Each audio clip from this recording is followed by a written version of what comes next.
Grab your drinks and preheat your ovens. It's time for Chuckin Muffins. It is November, which means it's No Shave November. So by the end of the month, if you don't recognize me or my colleague Ethan, and you think there's two homeless men on your computer screen, it's not. It's just us. We just haven't shaved. We can't grow beards, and I think you know that. Yeah. All right. Uh, Anyways, into the news. Anthony Mantha signs a brand new deal with the Detroit Red Wings. He's earning 5.7 for the next 4 years in Detroit. that's correct. He avoids arbitration with that contract as he was due for a hearing a day or a couple days after he signed it. So, Mantha had a pretty good season last year. I can't remember exactly his point total was, but he was around a point per game. He was banged up a little bit throughout the season, but he still had, I think it was on 38, 37 points in 40 something games. So if you have the Yep. numbers, say it. 38 points in 43 games. Pretty good. So that was his. So yeah, he was basically point per game on a team that really wasn't too great. So 4 year deal. It's not too long, not too short. It's right in the middle. And 5.7, it's not bad, honestly. I think it's a pretty good number for Mantha, especially where he is now in his career. He's not proven yet, but we know what Mantha is, but he's not didn't reach his full potential yet. So excited to see what he can turn into in Detroit. What do you think on the contract? Um, I think the only reason he's making that much money is just because it's Detroit. They have so much money to give in this situation, and he's also a part of their top line, so obviously he's going to be making a lot of money. He um he almost was point per game on a Red Wings team that was Yeah, so fucking bad. they're terrible. Again, yeah, but no, he plays with a Larkin on the top line. So 4 years, he's going to be 30 by the end of the deal. So yeah, I think that's a if Detroit somehow manages to be decent in that 4 year span, I think they could then turn it around. then yeah, that contract's that could be cheaper. Like it could be considered a cheap contract in that given amount of time. Detroit's got a bunch of young guys that can come up. I would honestly not be surprised in two, maybe 3 years by the end of that Anthony Mantha contract that Detroit's back to where they were, making the playoffs 25 years in a row, whatever it was, something like that. So it wouldn't surprise me. Detroit's on the come up. Obviously, they're not there yet, but they are making the right moves. Stevie Y is doing a great job as GM, honestly. I don't think he's made one bad move so far.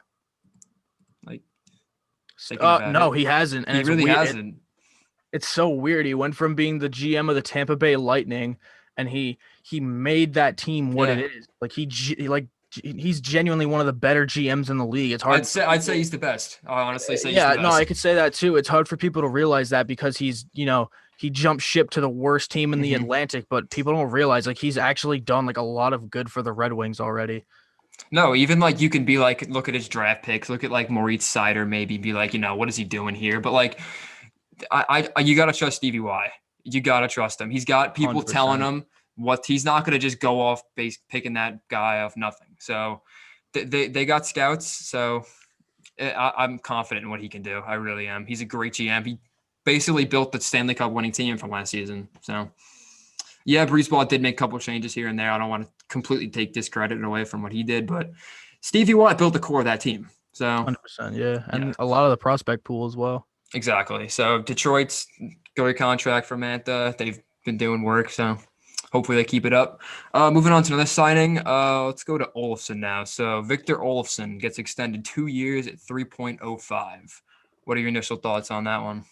Um it's all right, so the one thing I like about this deal, and this has been the theme for pretty much like every RFA's deal this past offseason, um, he goes to RFA by the end of his deal. Like he's not gonna be a UFA, which is No, great for that's good. Buffalo. He's 25 and he put up 42 points in 54 games. So that's very impressive on another team that How was many goals very did he have? He had 20, right? 20 yeah, he had something. 20 goal season, yep, which is impressive. Yeah, yeah. Especially again, if you're in Buffalo, that's impressive. He is he gonna be in the top line this year, you think, with Holla coming up? I honestly, it wouldn't surprise me, but it also wouldn't surprise me if he was on the top line. Like that top He's six gonna be Buffalo top has. six. No, he'll He's definitely be in the top six. That top six they have, it's so good. It's nasty. Taylor Hall, Jack Eichel, Victor Olofsson, Eric Stahl now.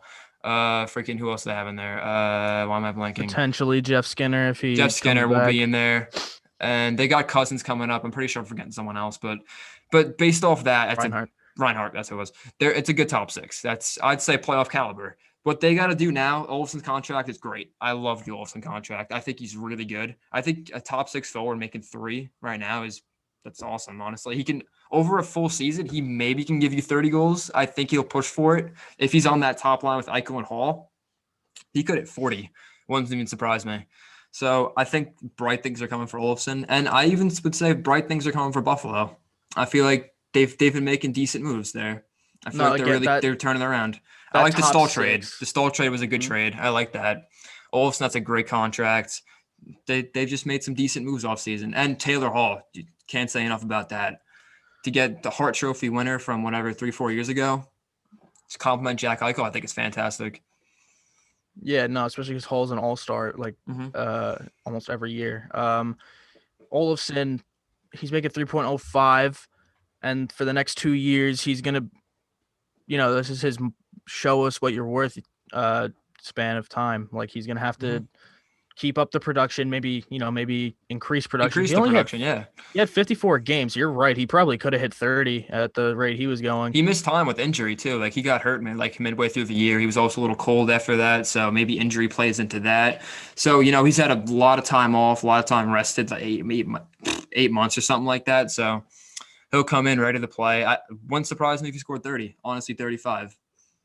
No, I could 100% see it. Yeah, he's a great goal scorer. Especially because that's what I like about him in that general scheme is because if he's on the top line with Eichel and Hall, then he's got 2 all-star players, on the same line as him. But if not, he's got Eric Stahl and Sam Reinhart.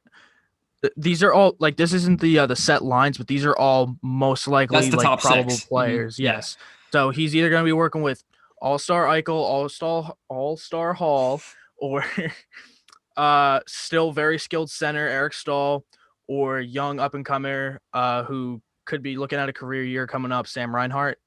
I don't see how it could. I don't see any negativity in this contract at all. How about the number 1 power play unit that they're going to roll out next season? Jack Eichel, Taylor Hall, Sam Reinhart, Victor Olofsson, Rasmus Dahlin. That's pretty damn good. That is pretty damn good. Yeah, you got Dahlin, really quarterback. good. You got him at quarterback, and then you got Hall, who's fucking. All those players, all 4 of those guys can score goals and they can pass the puck. Maybe outside of Olofsson. Olofsson's your goal scorer. He's the trigger man on that line. But that's a good power play. Scary. That is so good. That's everyone's fucked. Yeah, seriously. All right, moving on from that, the Edmonton Oilers signed Dominic Cahoon to a 1-year, $975K contract. Steal, absolute steal. I mean, yeah, a little bit. I mean, he hasn't really been able to show like recently more so than in his entire career. He hasn't really been able to do what he did in Chicago in his first year in the NHL. He had 37 points, which is pretty good for a depth player. That's not bad. With Buffalo, he actually had 4 points in 6 games. It's not terrible, especially in Buffalo. It's not terrible. Exactly. The main thing about this is he has great chemistry with Leon Draisaitl. I forgot what league it was, but when these guys were younger, they ripped up a league. Like they ripped it up. Like they had. I might be lowballing it or I might be highballing it. It was they both had in the hundreds of points in like 20 games. Like it was ridiculous. Like they lit up the league. So maybe potentially with Cahoon being brought in, maybe they put Nuge up on the top line with McDavid. So if we're looking at Edmonton's top 6 right now, what I think it might be McDavid, Nuge, and I think Puljujärvi gets a shot on that top line. And then the second line would be Draisaitl, Yamamoto, and Cahoon. Oh, dude, that's so good. That's really good. Really good. No, he had such good chemistry with Draisaitl. And then you can move Nuge up when you have Cahoon now. So McDavid gets a legit first line mate. And even if you bring Puljujärvi in, we don't know what he can do. Honestly, I think he's honestly a wild card for next season. I wouldn't be surprised if he scores like 50 points. I also wouldn't be surprised if he scores like 20 and he's on a different team come the next season. So I feel like there's a lot of question marks to Edmonton, but I feel like this was definitely a great move for them. Yeah, if You know what it is? Cahoon is one of those situations. It's like Jimmy VC almost. Like it's a Yeah. situation that a lot of people don't realize. Um, where we said when VC signed with Toronto, the year he won the Hobie Baker Award was he was on the same line as Alex Kerfoot. So now it's almost the same situation here, but instead it's Leon Draisaitl was on the same line as Dominic Cahoon, and like you said, they're shredding. I'm not sure what league it was, if it was a tournament or Yeah, I whatever, forgot. but if they were shredding it up there, then chemistry works pretty much anywhere you play, like realistically. You're not going So to lose that chemistry. Like it's, I like the move Edmonton made. I really did. That's a really good contract. That's going to complement the top six well. They just got to improve on the forward depth a little bit now. I just hope the injury to Clefbaum doesn't hurt them too much. I know they brought in Barry, but he's not really the same player as Clefbaum. Barry's more of an offensive power play guy. Clefbaum's more of a two-way, a log a bunch of minutes. They got to hope maybe Nurse can step in, play that role. Maybe even Adam Larson. So, and in that too, Koskinen and Mike Smith. I don't know. It's a little shaky, but I think they'll be a playoff team, and I think Cahoon's going to complement that well. So good on Edmonton. For the last signing that we're going to talk about today, got announced tomorrow when this comes out. So Ryan Pulock signs a 2-year, $5 million contract. I think that's a pretty solid deal for the Islanders. What do you think? Yeah, so I've seen so many people on social media saying a bunch of dumb shit like overpaid. Oh my God, why are they paying so much money? I'd take my hat off, but I'm self-conscious of my hair right now. That's cap. Like that's literal. I'm sorry, fucking Ryan Pulock. He's very much so worth the money, especially because it's a shorter term. It's only 2 years. The problem is, well, actually, he was going to go to UFA either way, but whatever year they gave him. If they gave him a 1 year, he was still going to UFA, I think. Yeah. He had 35 points in 68 games, and that's only his offensive pedigree with the Islanders, might I add. He's only 25. Yeah, Yeah. he's young. He still has potential to grow. He's a great shutdown defenseman. He's great. He's the number one defenseman on the Islanders. He plays that role. I can't talk today. Plays that role well, and he's really not making too much money. The one little concern we have with kind of all of this is where does Matthew Barzal fit into this picture now? Because do we pull up it on share screen? I'll just pull up Cap Friendly. Yeah, go for it. Ignore that. So, but while you're doing that, wait, time out. Before we go into the Barzal, I just want to point out, Pulock had 139 block shots in 68 games this season. That's a lot of pucks to take. And no, that is 68 games. Like that shit hurts. So honestly, good contract. But like you said, what's happening now at Barzy, this is very problematic. No, it is. So looking at it right now, the Islanders have a projected cap space, according to Cap Friendly, of $3.9 million. But they still have to sign their number one center and all-star forward, Matthew Barzal. So looking at this here, obviously they're not going to be able to afford him with the money they have now, which makes them incredibly vulnerable to an offer sheet. I don't know if we see one. I'd say unlikely, but if a team were to offer sheet anyone now, it'd be Matthew Barzal, and right now. Because if they literally pay him, I don't know if he accepts it, but maybe they $8 million over like a 4-year deal or something like that. I'm just spitballing, but like the Islanders, they can't match that. They can't. They can only go over so much, and I think that's too much they can go over in the offseason. So looking at it here, they got some contracts that they can get rid of. Kale Clutterbuck, Casey Ezekis, Komarov. Like, there's a bunch of guys they can move. What do you think the Islanders do here? That's all right. This is where the huge problem is, because even if the Islanders somehow, all right, so they only have 3.9. So the big names that people are assuming they move, well, these aren't big names. These are like the most likely people that they move. People are assuming Clutterbuck, Boychuk, Komarov's in there. Komarov, and I've also heard Letty. I don't think that one's true though. I think Quiet kind of quieted down on Letty. It was rumored at first, but they've looked past that. I don't think they want to move Letty. So Out of all those guys, who's making the most money? Out of Clutterbuck, Boychuk, Boychuk, right? Boychuk. Boychuk's making 6 mil. So if they free up that 6 mil with Boychuk, then yeah, they could probably afford Barzal. But But you have to there's a big realize, but there. who the fuck wants Johnny Boychuk? Nobody. I don't think anyone No wants one. Johnny Boychuk at half of what he's making. No, I wouldn't. I absolutely not. Especially he's No, got two especially years left. especially the way the market is now. Like you can't like Dominic Cahoon just got signed for 975K. I think everybody in the world knows Dominic Cahoon's a better player than Johnny Boychuk. Yeah. And Boychuk's making 6 times what Cahoon's making, basically. I just So all right. Let's look at the options here because I really only see the big scenario that I'm seeing like be more realistic than any other ones is I don't even know if Barzal plays with the Islanders this year. Everyone's saying he like no, like Lou's gonna find a way.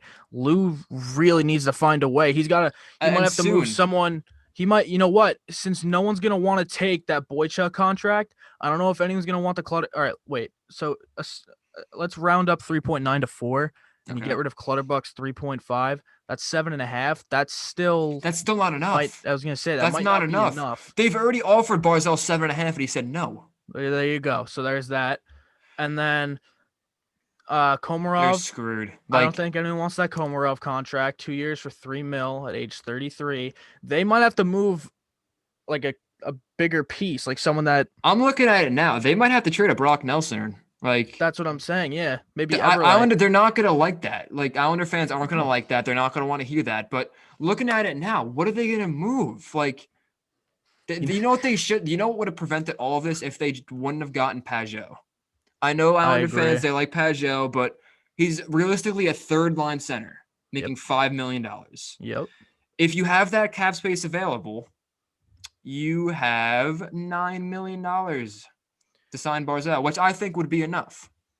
He'd probably squeak on by with that. You know what happened? Garth Snow before he like Oh, he fucked them over. he pretty fucked much that got team pushed off a over. cliff by the Islanders, but on his way down, he's like, "Fuck you!" You see this Andrew Ladd contract, 5.5 over. What is this? He's gonna be 37 by the time it's No, over. dude, the Islanders have such a big problem that a lot of them don't want to fucking think about right now. But you gotta wake up and smell it, bro. He honestly, you know where I think Barzal he fits best right now. I Where? say this to you all the time, Nashville. Yeah, I was actually thinking that they need a center. Maybe the Nashville Predators, the Islanders, maybe they make a deal. Maybe like Johansson comes back. He hasn't really performed that great over the past couple seasons. Maybe Johansson goes for like the Yeah, rights of Barzell. Maybe something like that. I don't know how likely that is, but oh, dude, they have to do something. They gotta get creative. Like well, they yeah, have because to do something. they're not going to want to pay the compensation for Barzal if there's an No. offer sheet. No one want to pay. That's a lot. Like I don't even care how good the player is. Like Three no one first wants to round fucking. picks. No one wants to do that. 3 first-round pick, maybe even 4. I forget Exactly, what it is. and It's a especially lot because of that's a lot of Nashville, picks. especially because Nashville's a bit shaky right now in terms of Yeah, where they're it's going to be soon. their core. Like I wouldn't say it's old, but it's definitely not young. So they're kind Not of what in it that used to be. area. Yeah, it used to be, but they just didn't win when their window was up. So I don't know, man. This is tough. Like the Islanders, I'm looking at it like especially like if like COVID didn't happen and everything, it'd be a completely different scenario. The cap would have increased. It would have been a lot easier. Players would be getting paid what they deserve. But like that's just not how it is now. And to be fair, like you really can't fault Lou Lamoriello for like bringing in a guy like Pajot. Like he obviously could not tell this was going to happen. It's impossible. But it's just if you look at that, like if Pajot isn't brought in and they just let him go into free agency, like he's just pure rental, like Yeah, he wouldn't well, have made 5.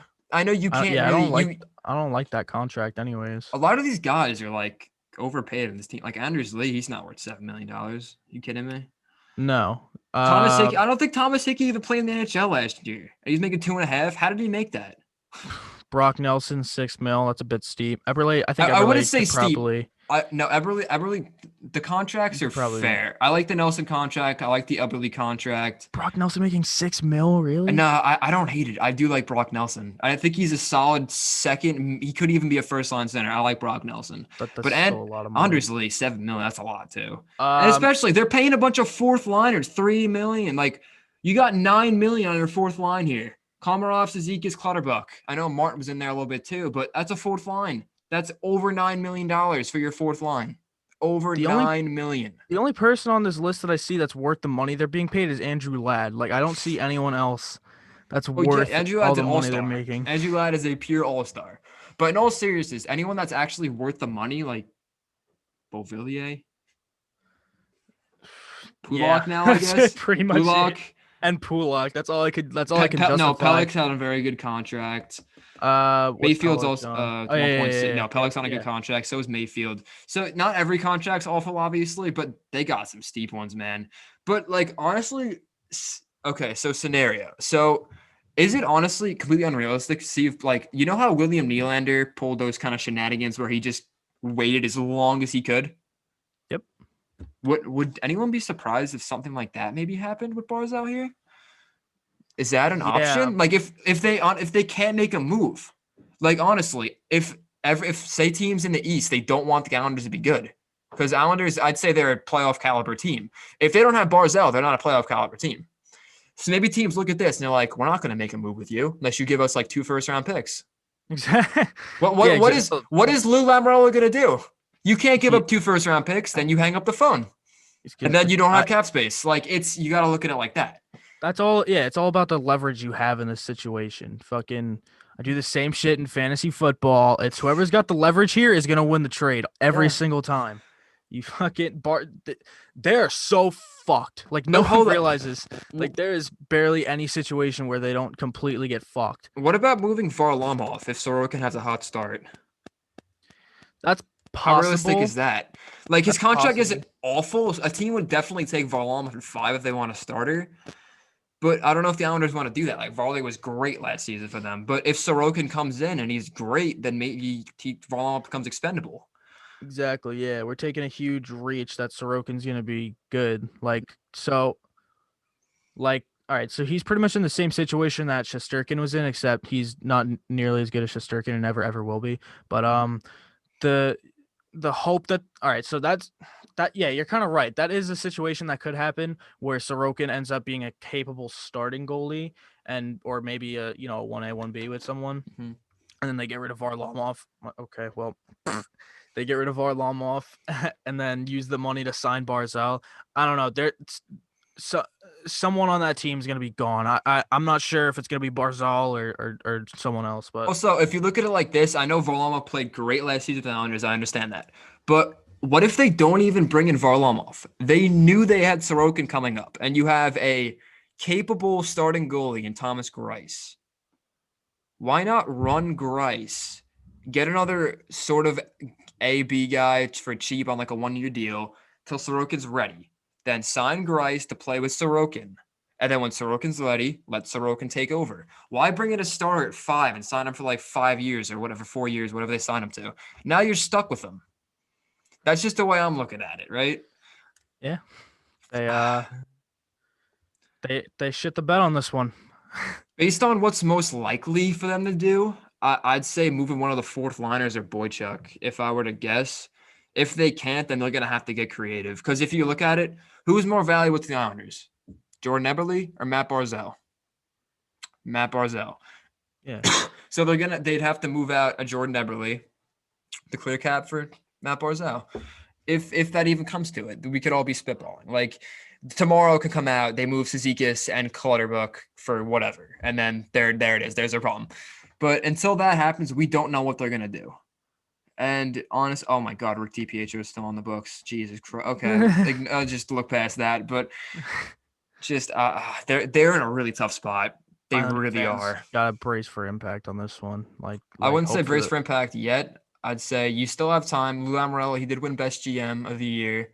We'll see what he can do. It's going to be a tough task. It really will be. They're going to have to get creative, like I said, like 7 times. But just a couple contracts that like, why? This one especially. But all right, moving on from the Islanders here. We've talked a lot about them. So the NHL Network released a list of their top 20 defensemen. And we're going to look at it, and we've both made our own lists. So we're going to talk about that a little now. So you want to start from 1 or 20? Probably 20. Go 20 down. Yeah. 20. All right. So looking at this first page here, 11 to 20. So we got Morgan Riley 20. Can't hate it. Do you want to kind of go through them individually here? Or what do you want to do? Or do you want to wait for like our list? I think we can kind of just tackle both once we get to our list. So just All right, read this one out. Yeah. So we'll read it through and then we'll share our thoughts on it. Morgan Riley 20, Ryan Ellis 19, Eric Carlson 18, Jacob Slavin 17, Shea Weber 16, Drew Doughty 15. Really? Shea Theodore 14, Brent Burns 13, Zach Wierenski 12, Quinn Hughes 11. Should I just finish reading? You want to talk about this first and then move on? What do you want to do? Move on to the next page. So starting out the top 10, Miro Heiskanen 10, McAvoy 9, Letang 8, Hamilton 7, Makar 6, Seth Jones 5, Pietrangelo 4, Carlson 3, Yossi 2, and at number 1, Victor Hedman. I'll let you go first. What are your thoughts about this list? So, all right, I'm going to point out who should not be on this top 20 list. So go ahead and go to the next page for me real quick. Yes, sir. So top 20, I don't agree this is my honest opinion. I would not have Ellis, I would not have Weber, and I would not have Theodore. And then if you go back to the first page, this might come as a shock to many, but I do not have Chris Letang on my top 20. All right, so we'll talk about the first 3 players you named first, and then we'll talk about Letang, because I agree with a couple of them. Ellis, we'll start with him. Honestly, I don't agree with the Ellis one. I think Ellis is capable of being a top 20 defenseman. I'll let you share why you think he isn't a top 20 defenseman now. He's on the border, in my opinion. He's not one of those ones that I was like, what the fuck? That, yeah. What is he doing here? We'll get to that. We'll get to that in a little bit. Yeah, no, he's literally like borderline. Like if someone wanted to sit me down and make the argument that he is top 20 and give me reasons why, I welcome it, because I probably won't deny it. It's just, in my opinion, I can probably name 20 players that are better than him. No, I can respect that. I had Ellis. I'm not going to share that yet, but I think Ellis is capable of being a top 20 defenseman. He's a great secondary option behind Roman Josi, who's obviously the all-star there. He can log 22, 23, maybe even 24 minutes a night. He's got capabilities to produce offensively, and he can even be solid enough defensively to hold his own. So I think he is worthy of being top 20. So moving on from that, who's the next one? Weber, you said? Yes. All right, so yeah, you go. Weber is also – all right, so I'm pretty much just going to put it blunt. I think I said Ellis, Weber, Theodore, and Letang. Mm-hmm. Those guys are all pretty much in the same boat, some more so than others, that if you, again, want to make the argument that they're top 20, you could, and I'll probably accept your reasoning if you give me good reasoning. But they're all good in different ways, but I just don't, again, I can name 20 players better. Yeah. I think Weber's great. He's captain of the team, obviously. He's a great shutdown, but he's just really not what he used to be. He used to be a horse with like Nashville on the blue line. He's still great defensively, but offensively really isn't there. He's got a bomb of a slap shot, but he's aging. He can't really log as many minutes. I'd say Petrie's not overtaking him yet, but I can see it coming soon. He's still a great defender. He's still definitely top 30, but I wouldn't have him this high, 16 though. That's just my personal opinion. You said Theodore, but I want to talk about Drew Doughty first. He sucks. Drew Doughty's horrible at hockey. He legitimately is. He's terrible. Drew Doughty, I know I'm a Sharks fan. It can come off me as biased, but I just think he's horrible. Like, I really do. Like, you could be like, oh, he plays 26 minutes a night. Who else is on that LA Kings defense that is going to play? To be fair, when I want you to name like 2 other Kings defensemen from last season. Want to know something? You can't. I fucking can't. You can't. You literally can't. I can. Matt Roy and Sean Walker. But like, still, what?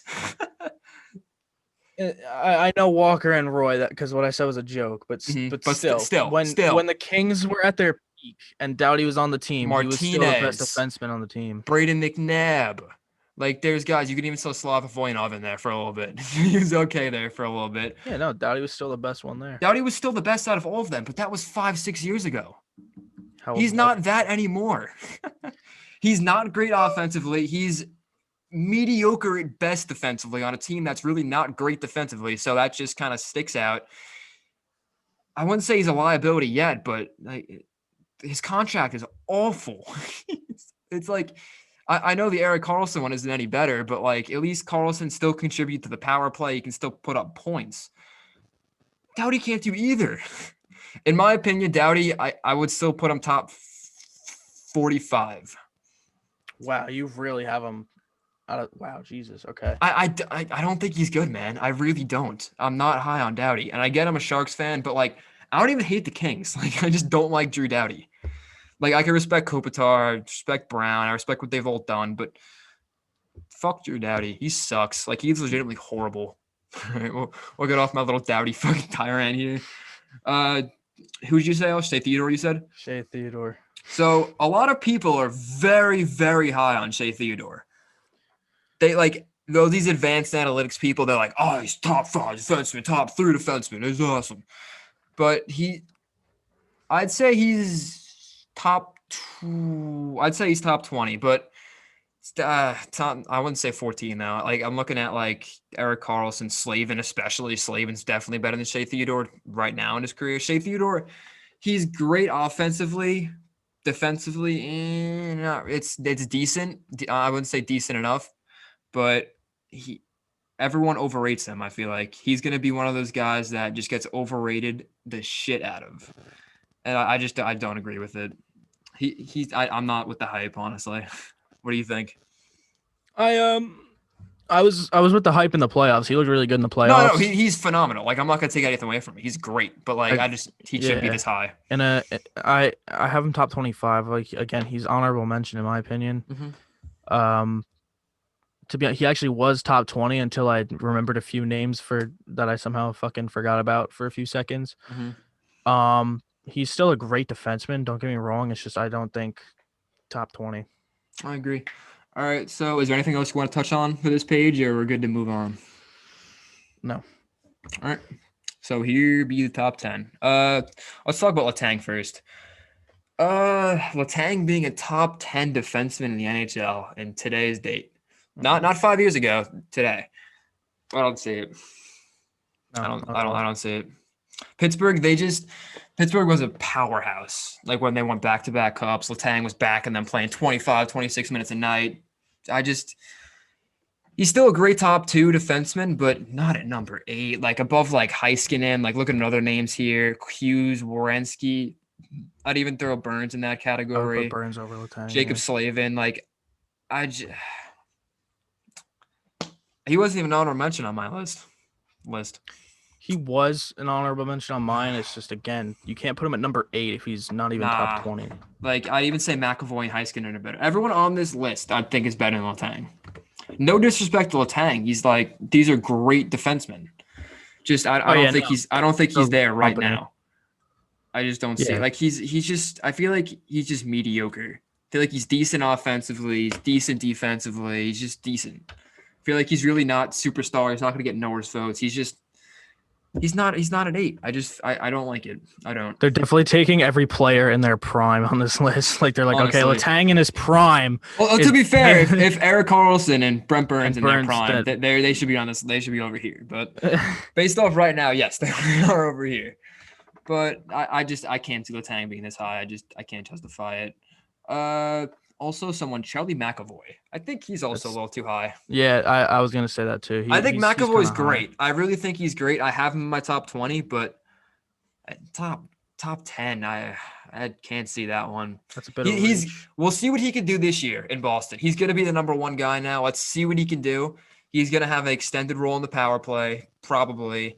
He's going to be playing more ice time because Torrey Krug's gone. So, and even like, Torrey Krug played in front of McAvoy this season, and they had McAvoy above him. Right? Or am I mistaken? I could have sworn Krug played more than McAvoy. If I'm wrong, I'm sorry, but that's just what I think. I could be wrong. You know what I don't get? This list is. You know who this list is missing? Who? The big cheese, fucking Ivan Provorov. Where the fuck's my boy at? Yeah, what? Ivan Provorov is easily top 20. I'm going to be honest. I didn't even realize he wasn't on this list.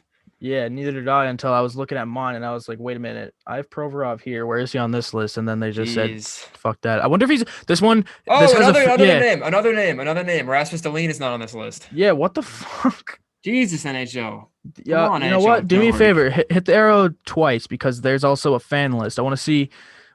In my opinion, the fan list isn't much better. They Okay, got yeah. Doughty at 7. They Nah, but got Doughty at 7. I can't even do this. They also have Klingberg, I Letang respect Sakara. Kling. Petrangelo at 14. 14, Hamilton at 14. 11. What are we? All right, get off the fan list. We're not even gonna talk about the fan list. Okay, so Do that. let's call a spade a spade. Um, the fan list is way worse in my Don't opinion. even look at the fan list. That's complete garbage.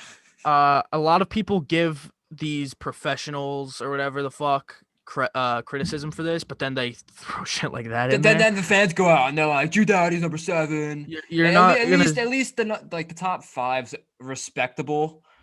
Once we get to the top 10, it's all down the drain. I'm surprised Letang even is in Letang. there. I'm surprised Letang at 8 too. I'm not as high as Letang as some other people are. I don't think he's there right now. Like he's like 33. I'm pretty sure he's just It's absolutely ridiculous in my opinion. not what he used to be. So, but I agree. All right, I agree with I'd say most of the list. I don't think it's terrible. Don't get me started on this list, but we're not going to talk about that. But it's not too bad. If I were to rate it out of 10, I'd give it like a 6. Throwing that out there. So Their top 5 is pretty good. Top 5. I have the same guys just in different order. Different order. Yep. Actually, no, I don't have the same guys. I have someone else in there. Yeah, I'll give it a 6 out of 10. 5, 6 out of 10. Not bad. Not bad. All right. So now we are going to share our own lists now. So, do you want to go first? Or you want me to go first? You know what? You let me go first last time, so I'll let you go first this time. Alrighty. So am I going from 20 up or one down? 20 up. Yeah. All right. So at number 20, I had Ryan Ellis. You said he couldn't be on the list. I got him just barely on the list. I said a couple things about him before. Really nothing to say again. He's decent, pretty good offensively, okay defensively. So I think he's more than worthy. McAvoy, I have him at 19. He's like we said before, he shouldn't be that high. He's definitely capable of being on the list. He's a great defender. I'm excited to see what he could do this season and extend the role of a crew gun. So we'll see what he can do. I think he definitely has room to jump up this list over years to come. So see what he can 100%. do. So at 18, I have the Norris Trophy winner from last season, Mark Giordano, who was actually kept off this list. Giordano, I think that Norris, I'm not going to go to fluke, but like he's not going to repeat that year. He won't. That was his best year, and that was his career year. Give it to him. He had like 70 something points that year. I wonder what he did last season. I don't think it was anywhere close to that. It was definitely okay. I think he's definitely still top 20. He might slide off maybe next year, but right now I think he's definitely still top 20. At number 17, I have Morgan Riley, number 1 defender for the Leafs. Great offensively. I think he's pretty good. Morgan, there's not really, I don't know what to say about him. Just that I'm not going to say about any other defenseman. Who Morgan Riley run the power play, number 1 defenseman, log a bunch of minutes. It's just solid. Better than Giordano, better than McAvoy. That's kind of how I look at it, obviously. So at number 16, I have Thomas Chabot. I think Chabot, he doesn't really take a lot of flack, but I don't think he deserves as much credit as he gets. Sure, he plays on a terrible team, but guy's playing like 26 minutes a night. I know I said the same thing about Doughty, but it's different with Chabot. Chabot's young. Chabot's good, not garbage. So Chabot, he's got room to grow. He's decent offensively. He's pretty good defensively. His plus minus obviously isn't going to be what it would be on a different team because he plays in the Senators. But I think Chabot's great. He's got room to grow, obviously. He's still young. He's on a big contract, so he's going to want to earn that deal, and he'll continue to produce at a high level. And at 15, I have Brent Burns. It's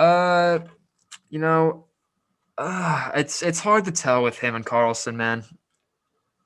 Just the Sharks. It's hard to tell because the Sharks, we didn't have a great year last season. But if you look at last season or prior to this season, Burns had a great season. He was phenomenal. Just he gets flagged for his defensive play, and I get that. Obviously, he's not great defensively. He's a great offensive player. He's a forward. Like, don't forget that. He was drafted as a forward, played forward in the NHL for many years, and then converted to a defenseman. I'd say he's done a pretty good job in the blue line. Won a Norris Trophy a couple of years ago, but he's obviously on a decline. He's still on a big contract, so he's going to have to make it work, and hopefully he can keep producing at a high level, and hopefully that entire Sharks team can bounce back. In between Erik Karlsson and Brent Burns, I have Zach Werenski at 14. I just feel like he doesn't deserve as much credit as he gets from playing behind Seth Jones, who I have very high on this list. But Werenski's great. He's such a good offensive defenseman. On any other team, he'd be number one, most likely getting Norris votes, but he plays behind Seth Jones, so he's not going to deserve that. He had a great rookie year when he first came, and everyone was like, Werenski, he's amazing. But, like, honestly, like, the talk around Werenski's kind of died down the past couple of years. Like, not as many people are talking about him. I don't really get why. Like, I'm pretty sure he almost had 20 goals one season. He's great. I love Werenski. He's a great offensive defenseman. He still has a bunch of room to grow. He's young. And I think he's a little underrated, honestly. I think we could put him in the underrated category. And that's all I got to say about Werenski. And as I mentioned before, I got Karlsson at 13. So with Karlsson, I think he could bounce back. Many people don't think so, disagree with me, but if you look at it like this, Karlsson, he's played many deep, long playoff runs. 2017 with the Senators, past two seasons, not last season, but 2 seasons before that with the Sharks. Like, he's played a lot of hockey. And you know what he's gotten past couple months? A lot of rest. A lot of time to heal up, heal his ankle. Now that's been bothering him. His groin's been bothering him. He needed to heal up, and that's what he got. He's going to have around 8 months off. When he's going to come back, he'll be fresh, ready to go. So hopefully he can get back to Norris caliber level and maybe work his way up this list as season progresses. So we'll look at that. But I think there's definitely bounce back capability with Karlsson.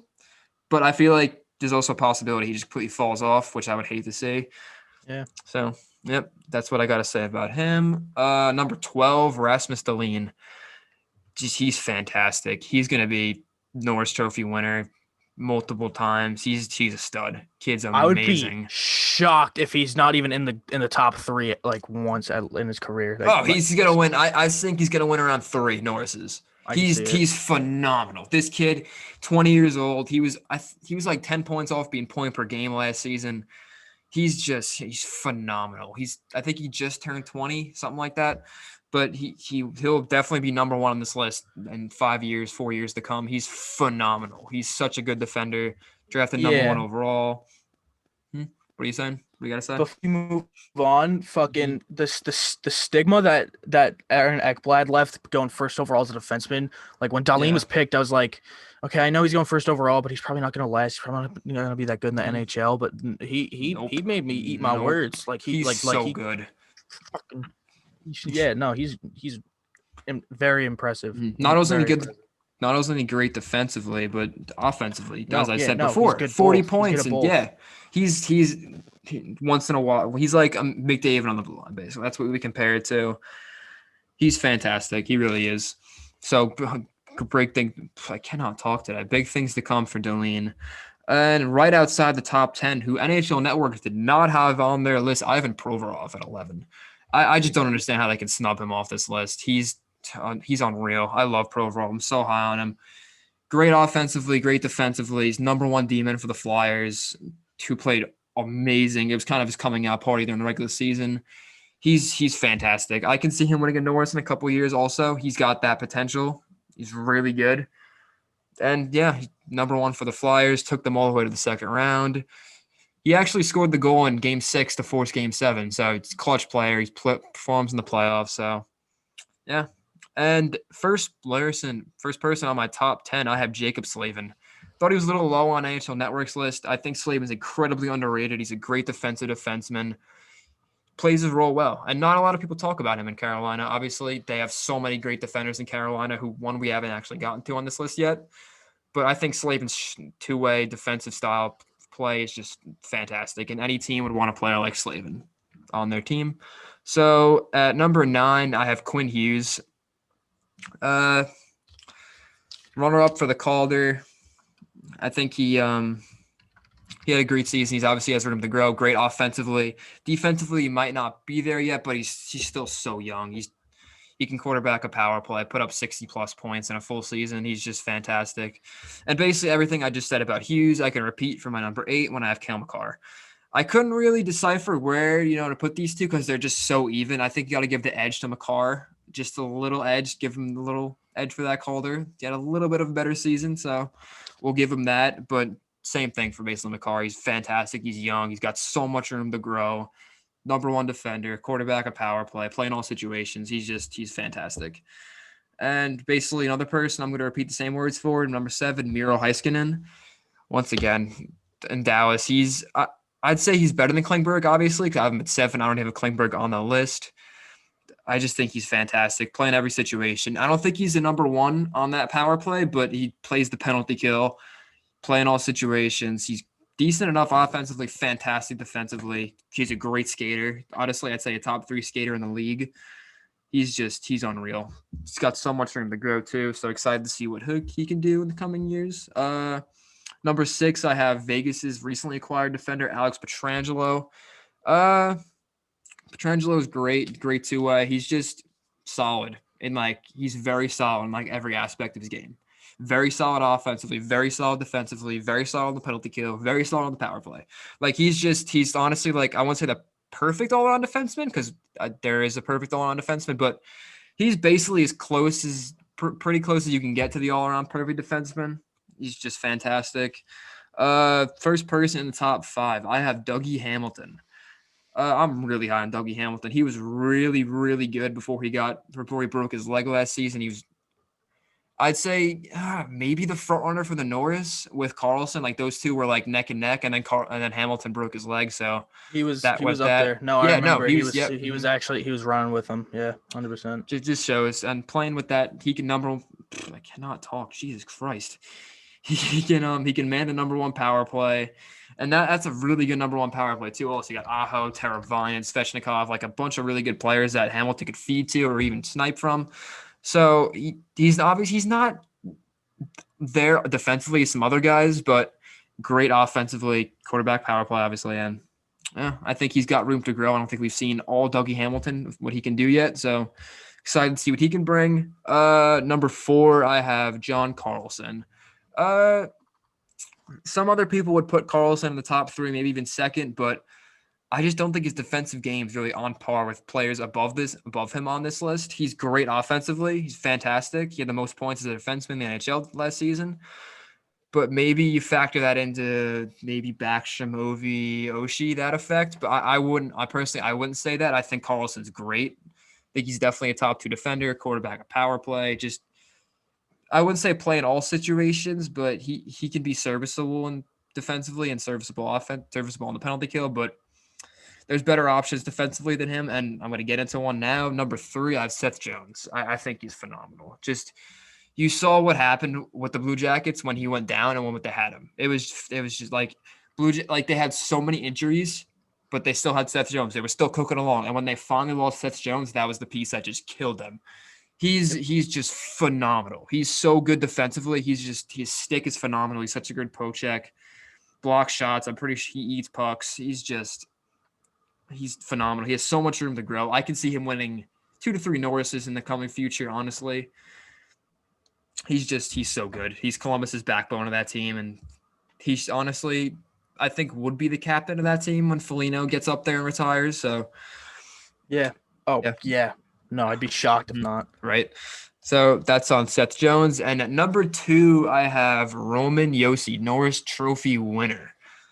I don't think he was the right choice for the Norris, but he still had a phenomenal season. Yossi's great defensively.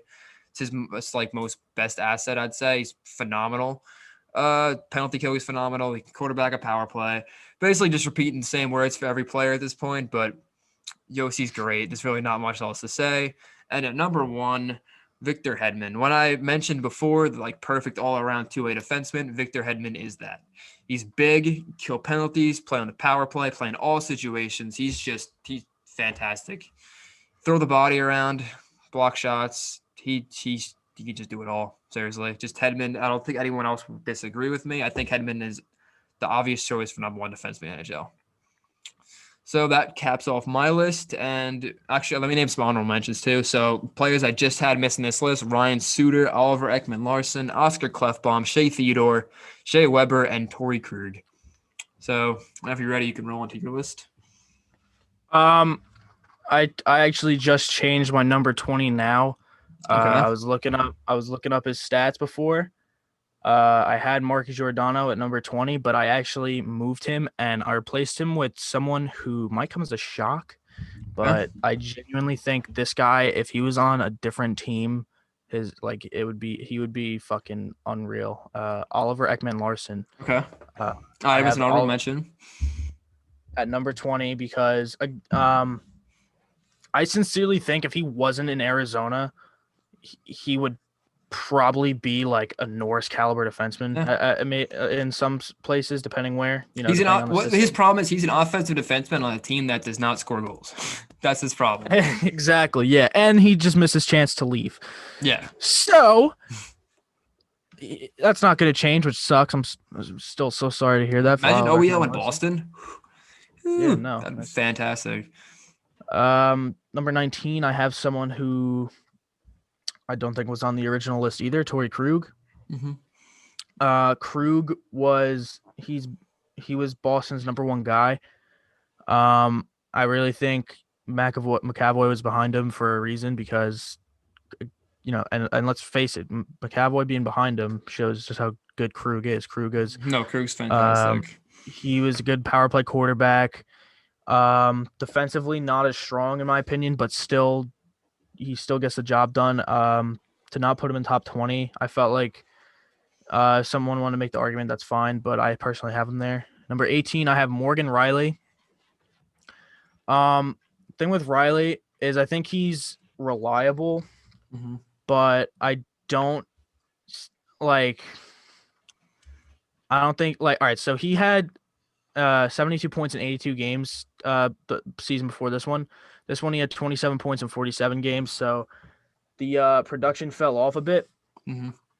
He could be higher on the list in the future, like he genuinely might, but I don't think he's better than anyone in front of him on this list. Agreed. Excuse me. Number 17, I have Zach Werenski. Wow. You know what I think with Werenski in this situation is I don't think he's necessarily worse than a lot of people in front of him. I just think it's so hard to tell. Mm-hmm. He's overshadowed. When you have someone who's capable of being that big guy, but he's just got someone that's just so much better in front of him. And you know what? That's probably the thing with a few people on this list. Like I have Ryan Ellis in my honorable mention. I'm positive if he wasn't on the same team with Yossi, then he probably would easily crack the top 20. Yep. The top 20. So honestly, give Werenski time without Jones, like a decent amount, and I think he would move up on the list. 16, Ethan's favorite defensive player, Drew Doughty on the Los Angeles Kings. I know you fucking hate him with every fiber of your being. Yeah. The thing I like about Doughty is he's a real stickler. That shit with Kachuk is always fucking funny to watch whenever they play each other. Oh yeah. He doesn't take shit from anyone. He's very physical presence. I'll give Doughty. He's a great chirper. I'll give Doughty that. He's pretty funny. I'll give him that. Was he the one who was like, "Buddy, you fucking suck at hockey"? That is so funny to me. It's pretty ironic now because now that's Doughty. That's the funny thing.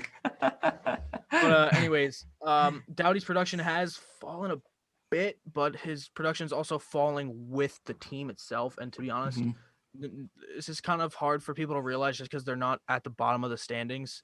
I think LA probably is one of the worst rosters right now. Like to your surprise, they went on like a 10-game winning streak in the last season. That's what I'm saying. It's crazy. It's crazy how some teams just gel together perfectly. When you look at them on paper, they're like, what is this team? Like they're garbage. Exactly. Yeah. But then they just barrel off wins and shit. It's crazy. It's crazy how shit works like that. But I think if you give Doughty a non-dog shit Los Angeles Kings team, then I think I'll even say he could be top 20 in that case, but that's not the case, so he's not top 20. Okay. Number 15 after Dowdy, I got Thomas Shabbat on the Senators. Uh, the only reason Shabbat is so high, in my opinion, is because he's super, super relied on in Ottawa. Like he had 26 minutes a Yeah, game, like that's average. ridiculous. That's a lot of time to be playing hockey a night. Um, that like he carries that entire defensive unit on his back. His production has taken a bit of a hit this season, but to be fair, the Ottawa Senators team is kind of Well, just realistically, who's the number 2 in Ottawa? Zaitsev? yeah. That's Fucking a he, joke. That's legitimately a joke. Same thing I with don't know Doughty. who You number you two is. you can't name players. Like if you're an average hockey fan, not like us and everything, you can't. Like you legitimately can't name players. Like it's a joke. Anyways, so his production's fallen, but to be fair, he Mhm. doesn't really have help. Um, he again, he's probably just so high in my opinion, just because he is super, super, super reliable for the Senators. And again, if Mhm. I don't want him to be an Oliver Ekman Larson where his talent is just wasted just because he spent his Oh whole yeah, that'd be career in a team terrible. that's not picking up. Um, Number 14, I have probably my favorite defenseman that is not a New York Ranger, Brent Burns. Fucking love Burnsy. He was all like you said it yourself. Like he is a super incredible offensive defenseman. Watch. I remember because you were there with me. We got to see him live. Like Oh, he's phenomenal. he's a huge dude. Every time he wound up for a one timer against the Rangers, because I saw the Rangers vs Sharks live twice. Every time he wound up his stick, I'm like, oh shit, something bad's about to happen because he is so fucking big and he has a rocket. Um, Especially when Pavelski was on that team, tipping and everything that he was ex- shooting. exactly, yeah. And Pavelski was risking his life by just standing in front of that. Exactly, yeah. Um, the one thing I don't like about um Burns's numbers fell with the Sharks team. He was Yep. still more than point per game when the Sharks were Good. 2018, 2019. Did they make the playoffs that year? Went to the conference finals that year. Yeah. All right. So the year they went to the conference finals, he was more than point per game, which is extremely hard for a defenseman, by the Yeah. way. hmm Um, so this year he had 45 points in 70 games with the Sharks. It's not what he can do, but That's it, not what he can do. But again, you have to realize that the team Sharks just were fucking terrible. fell We were so badly. terrible. We Yeah. were awful. He Everyone got hurt. Like everybody got hurt last year. It was and just and everything that could have went wrong went wrong. and he was averaging 25 25 like 25 minutes He's 25 still seconds playing a on ton of ice. hockey a night. So Brent Burns I think would be higher if this past season he wasn't given Mhm. such a bad dealt such a bad hand. But number 13 I have Jacob Slavin on Carolina. Um I would say the thing with Slavin is he's like in a weird reverse situation than a few other guys on this list where they were outshined. I think Slavin he is the best defenseman there. But I also think he could have better help. All right, so how do I explain this? In Vegas, Petrangelo and Theodore, like Theodore was really good for Vegas, Mhm. and he's probably gonna get better now Yeah, I'd put because that's yeah. Petrangelo is coming, Mhm. but he's not gonna be the best on the team. So in this situation, it's almost like that. Yeah, no, Whereas like it's Slavin, like a same Wierenski situation basically. exactly. Um, Slavin actually, wow, he had a much higher takeaway to giveaway ratio, which is actually So good. relatively hard to do. He took fifth in Norris trophy votes, actually, believe it or not. No, he's such an underrated defenseman. He really He is is. underrated. Yeah, honestly, I didn't even consider him top 20 until I started looking at the numbers and everything today. hmm He I don't know. I don't know how to explain it. I just think he's gonna be better. He's only 25. He had a career year, but you have to realize he had 36 points in 68 games. The season before that, he had 31 points in 82 games. So maybe give him a full season. Oh yeah, he'd be a lot. He'd probably I'd Yeah. say around 50 points, give or take, a Yeah. little lower, a little No, higher. I could see that 100%. Yeah. Slavin. After that, I have someone who is also on the Sharks. Eric Carlson. The my problem with Eric Carlson was the year him and Burns were like, rivals, like, who's gonna win the Norris, Going like for the who's better, North, who's better. yeah. Mm-hmm. I was always on the Carlson train. Again, it was one of those years where either guy deserved it, 100%. Yeah, it Like, was it was it it's was a either coin one. flip basically. Um, I hate that people say Carlson sucks, and he probably isn't worth the money he was given. He was given a lot of fucking money by San It's Jose. not worth it. But he put up 40 points in 56 games It's not this even year. horrible. Like it's not That's even not. bad. It really isn't. Everyone's like And Carlson's washed up. Like he didn't even play exactly. that bad. He was hurt. And Like he was hurt for more than half the year. and Like come on. and let's be realistic. Washed up. He's 29. He's not what he's hurt. He's definitely a little beat 29. up. He's a hurt player. He is in pain. Yeah. I would go as much as say he was probably fucking hurting every game this season, where he's playing through pain the entire Like even time. when the season first started up, I don't think he was 100%. I don't think most players on the no. Sharks were 100%. Honestly. Not at all. Mm. Especially a hurt player to be averaging 24 minutes 31 seconds. Pretty hard to do. And on one leg. That's ridiculous. Yes. Pretty hard to do. I think what you said hit the nail on the head. He had so much time to rest up. With all that rest, hopefully his body's back to 100%. If it is, then I think he's going to have a really good year with San Jose this year. Maybe could be higher on my list. He's at 12 right now, potentially. But to be honest, I doubt it because the guys I got left on my list are really fucking good. So after Carlson at number 12, I have number 11. And honestly, number 11 and 10 are interchangeable. Like I might change my mind about where each one goes, but number 11, I have Rasmus Dahlin. You were pretty damn correct with this one too. Dahlin, he's just unreal with Buffalo, and he's only 20 years old. With Buffalo too, that's the thing. Exactly, yeah, with Buffalo. He's almost got 20 minutes average time on ice. Actually, he had 2109 in his first season with 82 full games. This year he had 59 games played and is averaging 1918. He could do both of them. Like in my opinion, he's exactly what you want. Like he can contribute offensively. He on the power play, forget it. He's a fucking sick quarterback.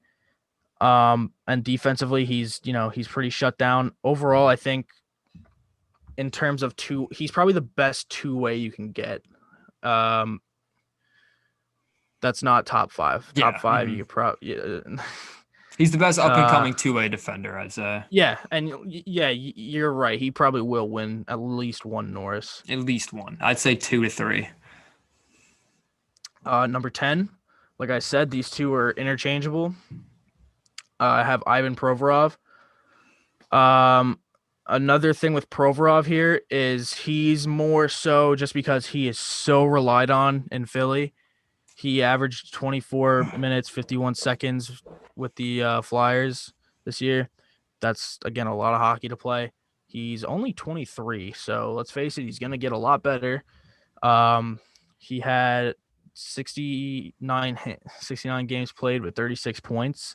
He has a bit of an offensive contribution, not entirely too much. Again, like I said, he's relied on a lot. He had 111 block shots in that 69 game played. In a full season, his career high in block shots was 169 in 82 games. So again, overall, he puts his body on the line when you need to, and he was easily the best Flyer in the playoffs this year, or one of. Yep. My voice keeps cracking. I'm sorry. I swear to God, I hit puberty. Number 9. All right, numbers 9, 8, and 7. I'm going to say pretty much the exact same thing. We get the for all same. of them. We had the same thing here. Quinn Hughes, Kel McCarr, Miro Heiskanen, in that order. I don't even know where to fucking begin, dude. Like these guys are so goddamn good at skating. Like they're all so young, and they're the best skaters around. Honestly, they're like top 10 skaters in the league. Honestly, Heiskanen is top 5, top 3. I think definitely. Like he can move. It's mesmerizing to watch it, especially as a fat fucking kid who can't skate for shit. Watching it is just like so unreal to me. and the scary part is you'd think as a defenseman, them being strong skaters just kind of means they come back, they can stop any defensive rush. It's not Oh, they're just going that. up. They're going up. They join the rush. They They're horses. fucking They're literally horses. exactly. Yeah, they're all quarterbacks to their power plays, like very good ones at that. Um that's pretty much all I got to say, dude. Like Yeah, like they're such good skaters. They fucking that a power play unit with any three of those guys on it. it's a great Just power play unit. have fun Have if you're a fun. goalie. Like Or penalty killers. Have fun. yeah, for real. It's like I wouldn't want to do it.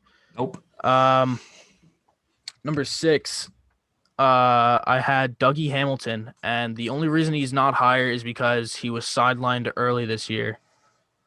He would have probably been top 5 again if he had Yeah, I even had him top 5. I think he's that good. he had 40 points in 47 games, dude. That's actually That's so good. that's really good. Like he would have like, been it's so with hard. he would have been up with Carlson. He was on Yeah. pace to stay with him. Yeah, no, and it's hard for people to tell like defensive production doesn't come as easily as offensive because you're a fucking defenseman. Like you're staying back for the most part. But Hamilton had 40 points in 47 games with Carolina.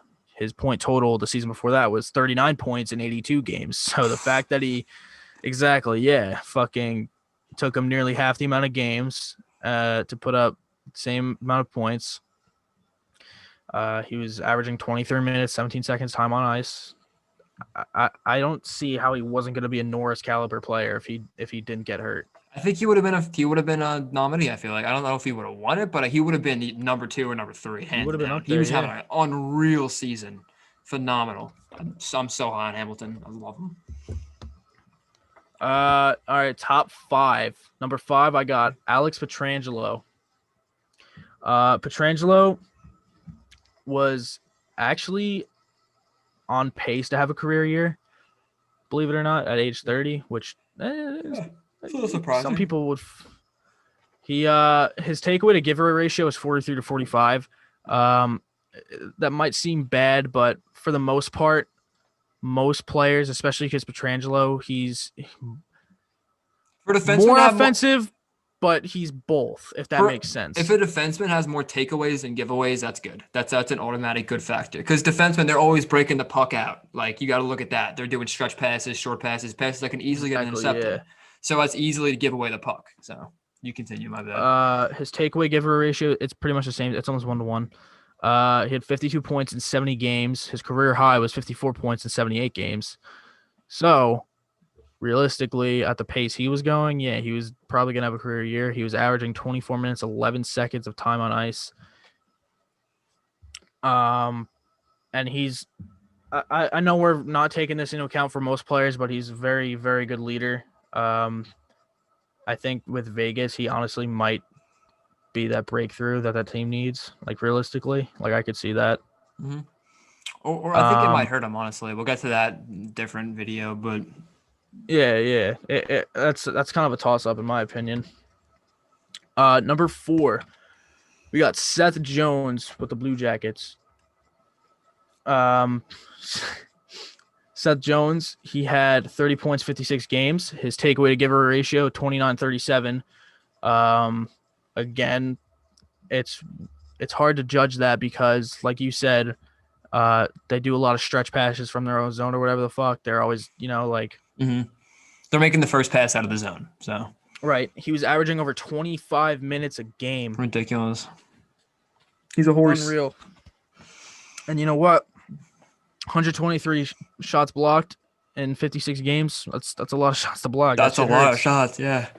I blocked like 1 shot at deck hockey and a fucking shit hurts. That's It's like from 200. a That's 200 block shots a season over 82 games. Exactly. Yeah, that's ridiculous. That's crazy to me. The only thing I have with Jones is he's only 26, so he's probably gonna move up on this list eventually. Oh yeah, he could be number 1. I think. He has Yeah. capability. He probably could win a Norris. He will. And I think once he will. Foligno leaves, and if Jones is still on the team when this happens, which I He's don't captain. see why they would get rid of him. I can't see. It either. Yeah, Jones is I'm pretty sure he's on a really good contract too. I'm not sure exactly what it is. I think it's like 5.4. That's the number that comes to head That's from my head. unreal. Yeah, that's unreal. It's ridiculous. Next up, we have Norris Trophy winner Roman Josi at number 3. You had him at 2, I think, right? Yeah, I'm at 2. Okay, so him and number 2 are interchangeable. Yeah, flip flop for me too. Josi was nearly point per game, which again, a lot of people don't realize that's just a super fucking good stat for defenseman. He was averaging over 25 minutes of time on ice per game. The reason I was kind of iffy on him winning the Norris was when you pointed this out. His takeaway to giveaway ratio was a bit much. It was. In terms of more giveaways than takeaways, 68 giveaways over 34 takeaways.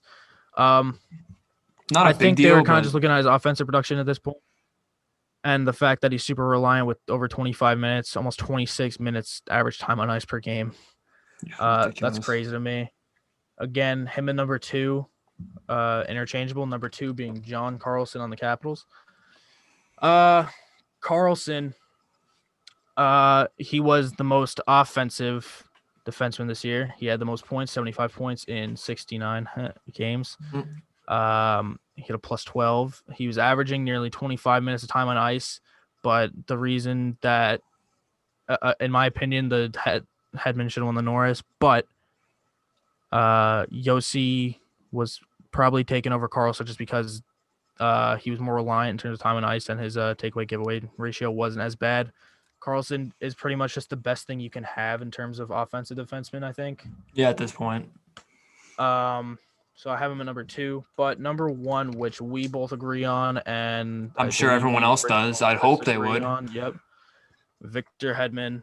This is not hard for me at all. He had a 47-40 takeaway giveaway ratio, 55 points, 66 games. And we all know Tampa gets even scarier and scarier as the season goes on. So I'm certain if the season didn't get disrupted, he probably would have had way more. He won the Conn Smythe, right? Yeah. Okay. He had did? 24. I'm pretty sure he did. Yeah. It's either him or Point. I forget. It feels like it's been like 6 I'm months. Positive it was Hedman. No, I wouldn't doubt it. Crazy. It was Hedman. You're right. Mm-hmm. We're not going to take playoff stats into account when it comes to how good a player is, but literally every time he touched the puck in the playoffs, I was like, okay, well, there's a goal. Unreal. When he was open, I was like, okay, yeah, well, there's a lightning goal there. Yep. He's a big guy. He is so good. He's literally unreal. And I just want to mention one thing. I hit the nail on the head with the Seth Jones contract. It was 5.4. I just want to point that out because I feel good about myself. So you can continue. Okay. Anyway, Hedman is 6'6", 223 pounds. If I saw someone like that skating towards me, I'd just be like, I'd run away. Bye. Bye. No, in all seriousness, though, his offensive production mixed with his defensive skill, and watching him is just unreal. I can't see anyone else being number 1. And my honorable mention, if someone wanted to make the argument that these guys belong to the top 20, they could. But if I were to make a top 30 list, then these guys would be there. This is no specific order. I got John Klingberg, Mark Giordano, Ryan Ellis, Charlie McAvoy, Ryan Suter, Shea Theodore, Tony DeAngelo, Chris Letang, and Shea Weber. I don't hate it. I don't mind it. I respect it. But I hope you guys feel the same about our lists. I appreciate it. If not, leave a comment below. Disagree with us, say something. I welcome it. I welcome a debate. We really do. But on that note, we're going to wrap this podcast up, boys. Eddie, if you want to hit us with the outro real quick. Hope you guys enjoyed today's podcast. Make sure to watch our previous podcast and make sure to watch other ones in the future. Follow us on Twitter at Chuckin Muffins. Before you go, don't forget to subscribe, leave a like, even leave a comment. We appreciate all feedback from you guys. And on that note, peace out, boys.